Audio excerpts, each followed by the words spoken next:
Welcome. This is Shakti Carola-Nevran, online astrologer, with my full moon forecast.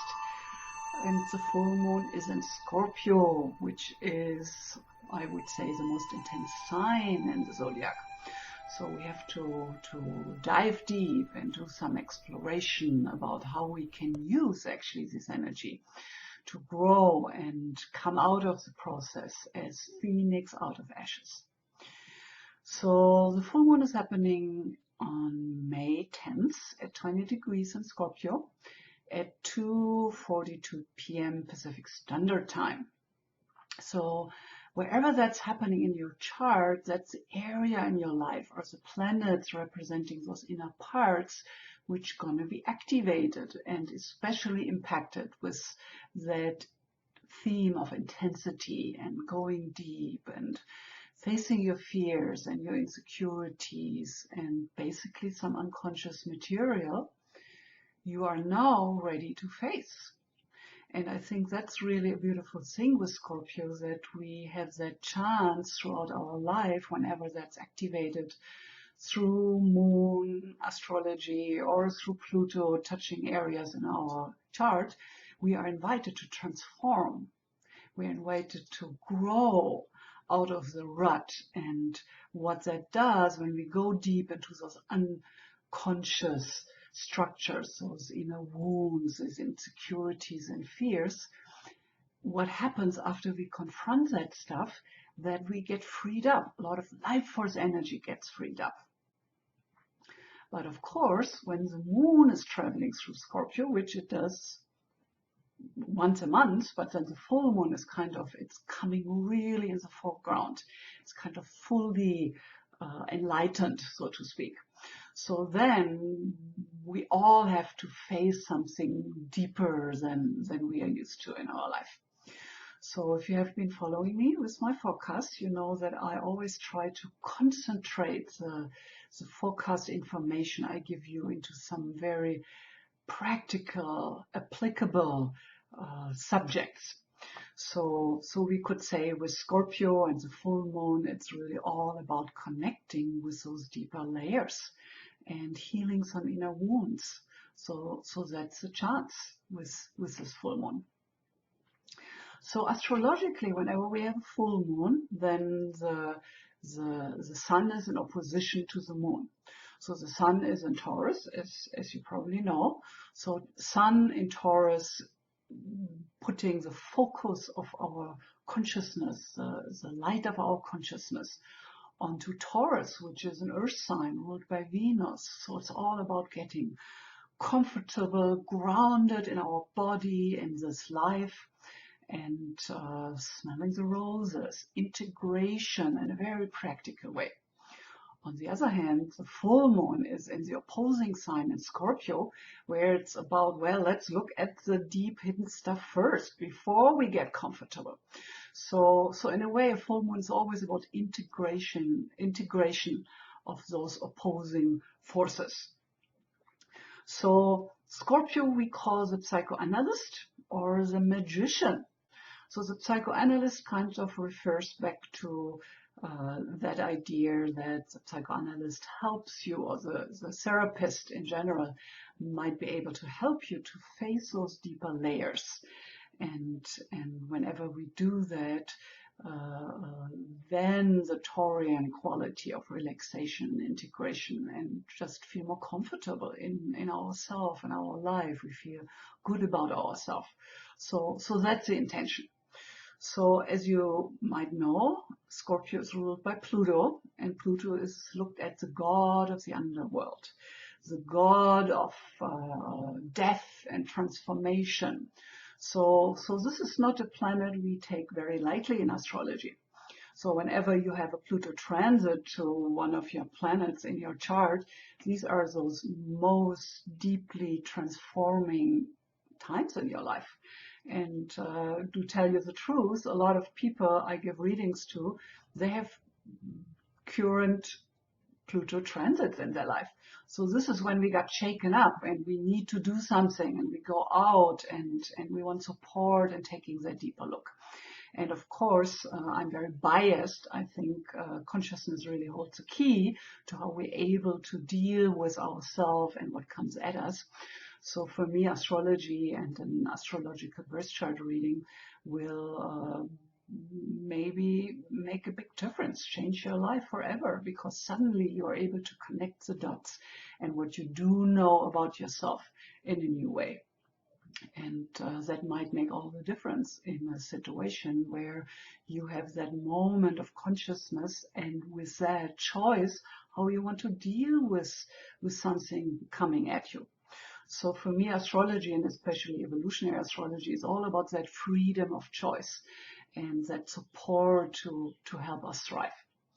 So death and rebirth is on the menu with this full moon in Scorpio. We also have two other interesting aspects connected to it. So we have Mars, who is the ancient ruler of Scorpio. So the new ruler is Pluto. The ancient ruler is Mars. Mars the warrior. Doesn't sound too nice either. So that Mars is squaring Neptune. And with that, we could say it's fine-tuning our life force energy, because Mars ultimately is really our life force and how we step out, our passion, what drives us, how we take action for what we believe in. So that's part of the full moon. And then that Mars is also trining Jupiter. Jupiter, the king of the Roman gods. With Jupiter, it's all about growing out of the old comfort zone, the old box, and experiencing yourself more powerful, more expanded, more juicy, more adventurous. So in the mainstream astrology, and believe me, there's something like mainstream astrology, Jupiter is looked at the good luck planet, and there's some to that, but if we choose to stay in our comfort zone and we don't dare to push it wider, then Jupiter actually doesn't really have access to us. So to really reap the high end and supportive energies of Jupiter, you need to be willing to push the boundaries, grow.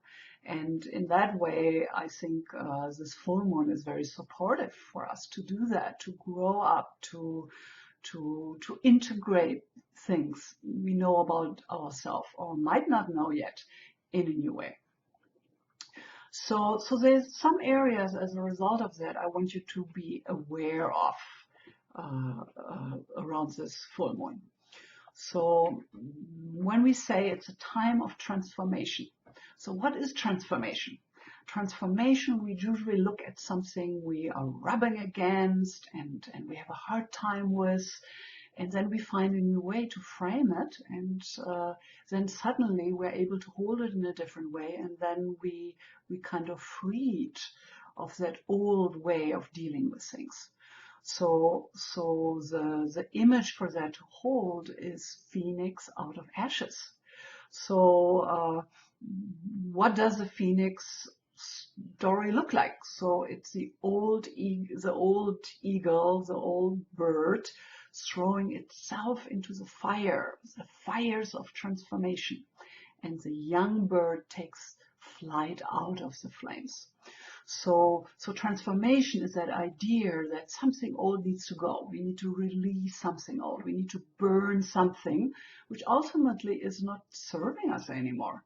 So transformation sounds kind of a little clinical, but it's a really deep process. So death and rebirth, that's really what transformation and scorpionic, plutonic transformation is about. So I want to give you a few suggestions today about how you can do that. We're going to talk about the gemstones you can use and the way of meditation to harness those energy on the high end of possibilities, and some other practical suggestions. And of course, depending how the full moon hit you, this might be really very supportive material for you. Or if you have any planets in Scorpio or in Taurus, then this full moon really activates those planets. And this is the area, the house in your chart represents the area in your life where those changes, those letting goes have to happen. So when we talk about Scorpio, Scorpio rules the belly of the wave. Remember, I'm always talking about we are a wave in the ocean. Carl Jung referred to the top of the wave as 5 to 10% of our consciousness, 90 to 95% to our subconsciousness, and then the ocean here referred to as a collective or the divine. So Scorpio relates to our personal subconsciousness, unconscious structures, and even more than that, it actually makes a connection to all that is, to ultimate consciousness, to God, to the divine. So that's kind of the highest potential that we might get a glimpse of that, what is actually beyond our personal identity, conscious or subconscious. So psychology or psychotherapeutic work usually helps us to lower that separation between our consciousness and our subconsciousness. So whenever we do any kind of self-inquiry and personal growth, what we do, we lower that top line and we become more conscious. And the unconsciousness, which is mainly driving the show, believe it or not, becomes smaller because we become more conscious. And when we become more conscious, we have choices. We have better choices, higher end choices in our life. So this is why I'm so excited and passionate about astrology, because it gives us those conscious choices. So the question is, how is the subconsciousness built? So according to Carl Jung, this is where our drives, our instincts are, our childhood memory. And me as an evolutionary astrologer, I want to add, well, it's also your impacts and wounds and structures you bring in from other lifetimes. So imagine 90 to 95%, that's a lot of material, and somebody pushes the button, you have certain feeling coming up and there's a certain reaction out of that. And often we don't have that moment of choice. And what do I want to do with somebody pushing that button for me? So the question is really, how are we able to create an extraordinary psychology and connection to all these potentials we hold in there as well? So one suggestion is we need to make an effort. We need to make time for that. And Tony Robbins talks about an hour of power, and it's kind of rhymes, so it's easy to remember. If you can't do an hour, do half an hour or even 20 minutes, but you need, if you want to expand your consciousness into your unconscious structures, you need to make time to do that, what we call self-inquiry, to become more self-conscious and to deal with what's under that line of your consciousness. So time for yourself. So for me, because I'm a professional astrologer, so I'm self-employed, I can organize my time as I want to. So I usually keep my mornings free because that's my time, that's my hour of power, and actually it's more than an hour. So that's the time when I meditate, that's the time where I go for a walk, that's the time where I educate and inspirate myself. So I have Gemini rising, so inspiration is really important. My curiosity to constantly have the feeling I learn new things is very important for me. So I have more than an hour in the morning when I listen to people, where I study other teachers in astrology and all that before I even think about what I'm going to do that day, and then I set my intentions for the day. So that's very, very empowering. And what it does, it kind of helps you to steer that unconscious forces in you to to connect you with resources you consciously don't connect to necessarily. So by setting those intentions in a conscious way in the morning, then you tap deeper into the belly of the wave. So another thing we have talked about, I think last week, about creating new habits and how we can change certain thought patterns we hold. So if you haven't listened to that yet, you might want to go back. It was a really good inspirational forecast, I believe. And today I want to take it from a little different angle. So I want to talk a little bit about gratitude and what it does.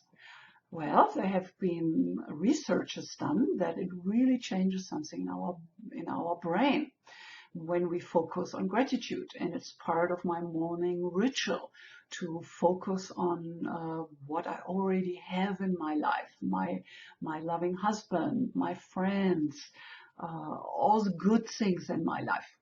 And that creates an expanded state of consciousness and also makes me happier, of course.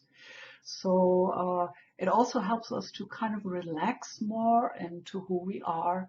It's the antidote to fear and anxiety. So relaxing into who we are and not constantly being self-critical and putting ourselves down. So there's this thought, be yourself because everybody else is taken. I think Oscar Wilde said that. So I think that's a good way to approach this full moon in Scorpio, because it's really about connecting with the deeper truths inside of yourself. So who are you? And are you feeling comfortable with that? And if there's really something you want to change, how do you going to go about that? So a certain authenticity will help us to not only feel better with ourselves, but we also will attract the right people into our life. We will attract people who really love or like us for who we are in our original self-expression. And also, if you're single and you want to be in a love relationship, if you're not authentic, you're not going to attract the right guy or the right girl because you're pretending to be somebody you're not. So authenticity and honesty will relate to the sign of Scorpio, because then we are able to really connect with the people. We can truly connect on a deeper, truly bonded level. So very powerful and also very attractive if we find somebody who is authentic. And yeah, so let me see if I forgot anything. So the signs, if you have any planets in the signs of Scorpio, the opposing sign Taurus, the squared signs of Leo and Aquarius.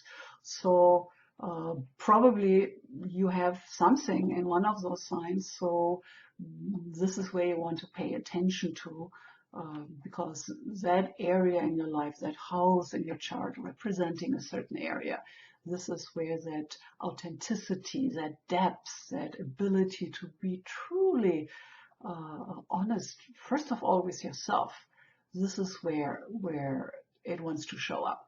And usually a Scorpio transit of any kind or Pluto transit is about really letting go of some old styles, habits, things, how we show up, how we do things. So I hope that will be available for you around this full moon. And whenever we hold those kind of what we could call the more shadow material or darker area, whenever we integrate those and are aware of those, we become very charismatic and we really are able to shine into the world from that deeper level of honesty. So okay, the gemstone for the scorpionic energy. I have talked about them before, but I still can't come up with a better stone. So it's the opal and the Herkimer diamond. So the opals, let me show you some. These are some opals, how they come in the mother matrix. So you can see how they're growing in these very thin layers on the mother stone. And then it gets cut out and often put into a stone we use in jewelry. So opal is a stone of transformation, and it kind of helps us through, so we don't get stuck in the low end qualities of transformation. So it's kind of putting the foot on the gas pedal. It's kind of helps you through, out of stagnation, out of suffering and being too focused on your pains and suffering. So remember, wherever we focus our attention, this is where the energies go. So we don't want to put too much energy onto the low end side of, oh, this is what's wrong with me, this is what's bad in my life. No, look at what is it you want to strive for? Where's your passion? What do you want to do with your life? So focusing onto the solution instead of the problems, that's what gets us going. And we can use gemstones as a focus for that. So if you associate opal for pushing through into the solution, into the goal, the intention you want to move towards, then that stone will do that for you. And then the Herkimer diamond, you have probably heard me talk about that before. It's a wonderful, very crystal clear, double terminated crystal quartz. And it's called Herkimer because it's found in Herkimer, New York, and diamond because actually when they're smaller, and even in the big pieces, you can see this crystal has a clarity in places which is really amazing. So Herkimer diamond is so special because it's carrying the light qualities of crystal, but it's in a very balanced form. It has a plus and a minus pole and almost no belly. So it's like the plus and the minus comes very close together, integrates, balances. So the Herkimer diamond is really the strongest, most powerful stone I know for balance. And it's especially strong if we wear it in a pendant on the heart chakra, or if we lay it meditating on the heart chakra. And the heart chakra is kind of the middle chakra between the upper three chakras and the lower three chakras. So this is where the magic happens, where we bring in the divine and integrate it into Earth. So yeah, I don't want to make it too long today, so I just want to give you a little nudge here and there to move you into the right direction. So if you haven't done yet so, please like and make sure you subscribe to my videos so I can keep you in the loop. If you go to my website, Maui Astrology Reading, I can get you your chart, your horoscope, and then you will have more ways to relocate back what I'm talking about in my forecast and see really where it's happening in your chart. So if you have any questions, please leave me your questions, your comments under the video, and I promise I will go back to you. So if you know in which house this full moon is happening in your chart, or how it connects with planets, I will give you a little feedback down there. So if you say, for example, the full moon is happening in my second house, then the second house will relate back to where it becomes very practical and concrete in your life, and how you relate to money and physical manifestations. So this is the area the full moon will shed light onto. So if you tell me where it's happening in your chart, I will give you these little ideas how to navigate this full moon in the best way. Okay, my dears, I'm so glad you made it to here, and I hope you enjoyed the video. And I didn't do it live because Facebook removed the button on my page. I don't know when I'm going to be able to go back to live, but at least this way you can get the information. So all the best to you. Have a wonderful, insightful new moon. And tomorrow I'm going to do the preview for the coming week, so don't miss that. And I will see you around. Aloha and namaste. All the best.